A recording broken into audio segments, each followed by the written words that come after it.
உளுந்து குழம்பு நம்ம தயார் பண்ணுற மசாலா வந்து வறுக்க வேண்டிய இருக்கு. எண்ணெய் இல்லாமல் மண்கடாய் வச்சுக்கிறேன்.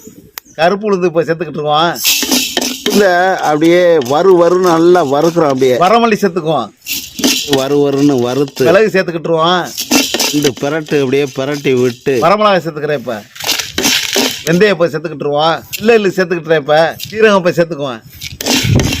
கருவேப்பிலை சேர்த்துக்கிட்டுருவோமா. அரிக்கிய தேங்காய் இப்போ சேர்த்துக்கிட்டுருவோம்.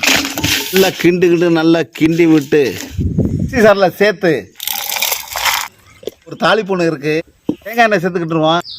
கடவுள்தம் பருப்பு, வெந்தயம், சீரகம், வரமிளகாய், கருவேப்பிலை, மஞ்சள் தூள், அரைச்ச மசாலா இப்போ சேர்த்துக்கிட்டுருவோம். அரைச்சி சேர்த்த மசாலாவை அப்படியே தேங்காய் எண்ணெயில் வாசனை போகிற அளவுக்கு நல்லா அப்படியே நல்லா கிண்டுறோம். அப்படியே தண்ணி வந்து சேர்த்துக்கிறேன். நல்லா கொதிச்சு நல்லா வத்தட்டும். அப்படியே கருப்புளுந்து குழம்பு நல்லா வாசனைக்கு, ஜீரண சக்திக்கு பெருங்காயத்தூள், கல்லுப்பு சேர்த்துக்கிறேன்.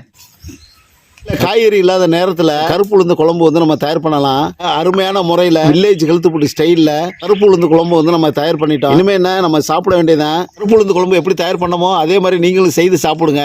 உடம்பை வந்து ஹெல்த்தியாக வச்சுக்கோங்க. அதே போல நமது வில்லேஜ் ஹெல்த்துப்புடி சேனல் புதுசாக பார்க்கக்கூடிய நண்பர்கள் தயவு செய்து லைக் பண்ணுங்க, மறக்காம சப்ஸ்கிரைப் பண்ணுங்க, உங்க நண்பர்களுக்கு ஷேர் பண்ணுங்க. அப்பதான் நம்ம போடக்கூடிய வில்லேஜ் ஹெல்த்துப்புடி சேனல் உங்களுக்கு வந்து சேரும். மீண்டும் அடுத்த வீடியோவில் சந்திப்போம். உங்களால் வளர்ந்து வரும் உங்களின் ஒருவன் மேலமான நெல்லியா நாச்சியப்பன். நன்றி, வணக்கம்.